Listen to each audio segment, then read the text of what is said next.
What's going down, people? How you doing? TK coming at you. Just wanted to have a financial literacy conversation with you. And I have a simple question. If most people's information comes from a centralized control authority like the media or the television, and you never do any independent research or studying, you don't pick up a book, how are you supposed to expand your mind? Think of your mind like a muscle. When was the last time you saw the gym? If you don't exercise and you don't do anything other than eat synthetic foods and sit on the couch, how are you supposed to expand your muscles? So think about that in terms of financial literacy in this engineered scarcity and controlled economic game that we play, where very few people win, very few people make it to the top, and limited access is pretty much what you accept. You accept the fact that you don't have a lot of paper, and paper is what it takes to pay to live in this society. So how do you change that? What decisions do you make differently so that you can more effectively live without being limited to a small box? How do you step into a life of abundance where scarcity is not a part of your everyday situation? Is that something you even think about? Do you think about winning where paper money is not your problem, or is not your decision factor when it comes to anything you decide to do? Most people say no. But is that what we're on this planet for? Paper money is the greatest slavery invention ever created, because through engineered scarcity, through limited access, most people can't afford to live. So very few people actually experience abundance to the degree that the 1%, experience. But if you talk about your decisions and think about what you can do differently to position yourself, then that has to produce some sort of results. If you think about it in terms of your thoughts become actions and then your actions become results, then if you want different results, you have to focus differently. But very few people have financial literacy, the topic of this conversation. So if you think about the current economic conditions in the 21st century, where paper money is losing value. In other words, the amount of money that you make on your job doesn't spend very far when you go to the grocery store or when you go to the gas station. All you know is that you are limited in what you can do or what you can afford. So I'm asking you a simple question in terms of what can you do differently to allow your dollars to spend further, or increase your purchasing power to the point where you're not as limited as you currently are right now? Do you even think about that? Because no one is taught money. That's not a class in high school. It's not a subject in college. And the matrix, or the system that we are controlled by, essentially puts you in a debt obligation, which can be called slavery, financial slavery.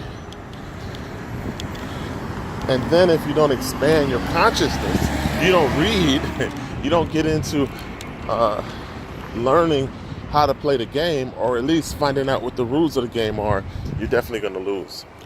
So empowering people and giving you a little bit of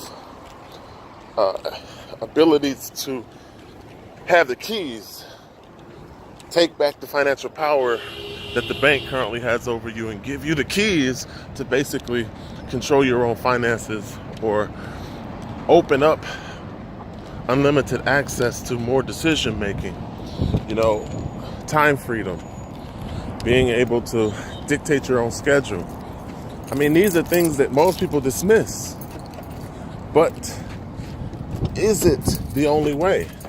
Is debt slavery the only result that you have to be relegated to because of the system we live in? That's the primary question that you have to ask yourself. And if you're okay with your current situation, then there's nothing I can do for you. But what I'm trying to do is to get people to open their mind to the possibility of abundance and create different situations based on what they focus on. So if you focus on increasing your finances or making different financial decisions so that instead of you slaving 12 hours a day working for money, you begin to shift and make money work for you 24 hours a day, and then elevate to the point where the amount of money you make within 24 hours equals a life of abundance, or at least a status where you can make more financial decisions than what you're currently making right now. I mean, think about that. Think about what that takes. Now, if you talk about our current problems, okay? $200 trillion in debt. And what is the government solution to debt right now? Create more debt. So how is that a long-term stable solution? How is it that people say, well, the Titanic's never going to sink, it's indestructible, or the United States government has been around for eons and nothing's ever going to happen? Venezuela won't happen to the United States. Cyprus won't duplicate itself in other economies. How is that possible?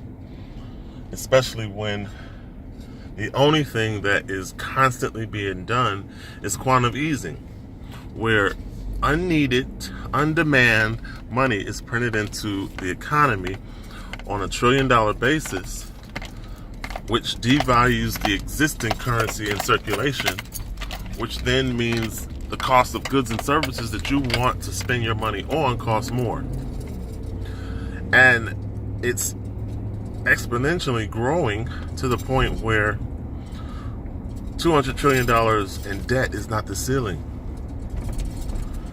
And if you want to measure the U.S. economy on a GDP basis equivalent to business, what is our income generator? What does the United States make as a country to contribute to the gross domestic product? Recyclables and porn is our primary export. So how does that equate to a profit for our country? It doesn't. When what we import outweighs what we generate. So in other words, it's a negative curve that doesn't show growth potential, but yet people say that the economy is fine, that we're not in a recession, that we recovered from 2009, 2008, when the numbers are reflective when it comes to job loss, unemployment rate, when it comes to what we produce and profit from. I mean, all of the numbers are reflective in a bubble, meaning that they fudged the numbers to make them look good on the news. So I don't understand how someone with common sense is no longer common, but whoever you are, if you're a college degree educated person, how do you sit back and say the economy is fine? How do you sit back and say that you're not losing purchasing power or that you're winning against inflation? How do you even equate your income on your job as being stable when whatever you purchase today will not have the same purchasing power a year from now? So essentially what I'm telling you is that if you don't make different decisions and you don't focus on asset accumulation or spending money on things that go up in value over time, then how do you ever expect to win? The primary method in which people on the average equate their success in money is by how much they have in a bank. When you have situations like Dodd-Frank, where the bank will use your bank account as its secured credit in the event of any type of failure. So FDIC backed, no. Essentially, you lose. Savings deposit box and anything in the bank becomes the property of the bank once you deposit it. Fractional reserve banking means that anywhere from 1% to 10% is kept on reserve and the rest is loaned out to someone else. And then the principle of fractional reserve is that for every $1 put in the bank, $9 are created out of thin air. So the perpetuation of printing is actually done within the fractional reserve banking system because the bank is allowed to create, by typing in a computer, freaking $9 for every $1 that's put into the bank. So that in itself adds to the problem. So your money is essentially a propagated creation from a system that is robbing you. Because not only do they create the money out of thin air, they charge you interest on the money that's created out of nothing. So you have usury in the fact that you're paying interest on money they typed in a computer out of nothing, and you're perpetually in a debt spiral.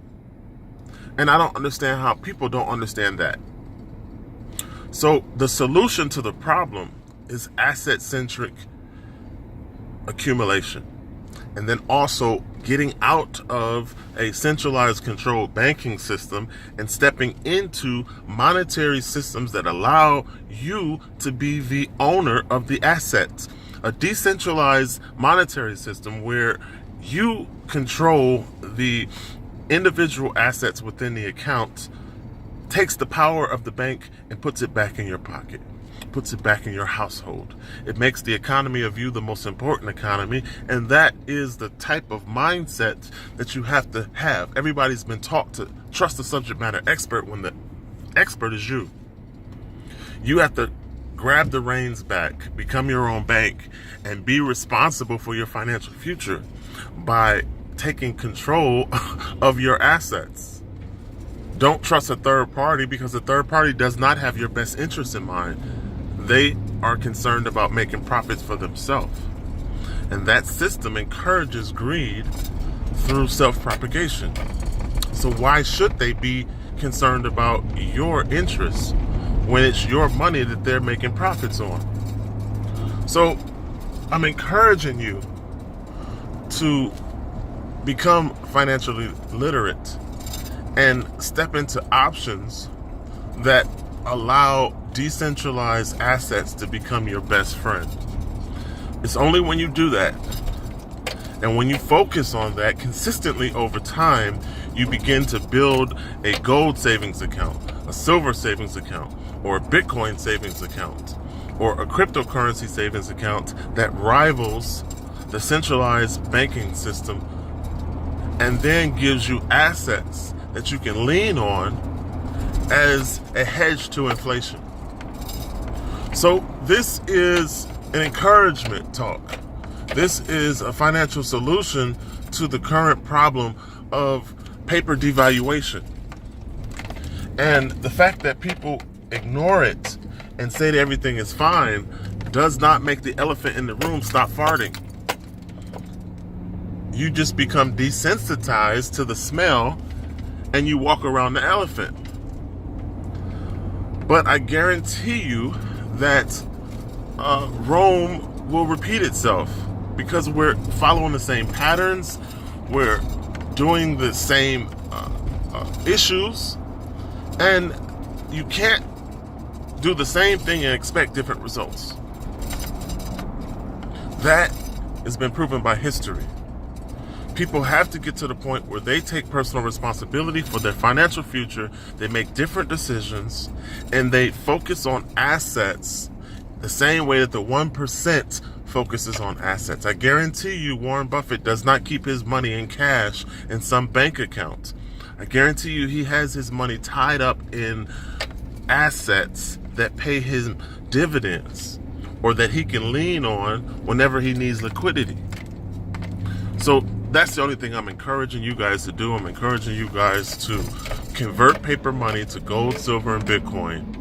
Build savings accounts that you own, manage, and control. Get into decentralized monetary systems, and then educate yourself to the point where you're empowered to make different decisions.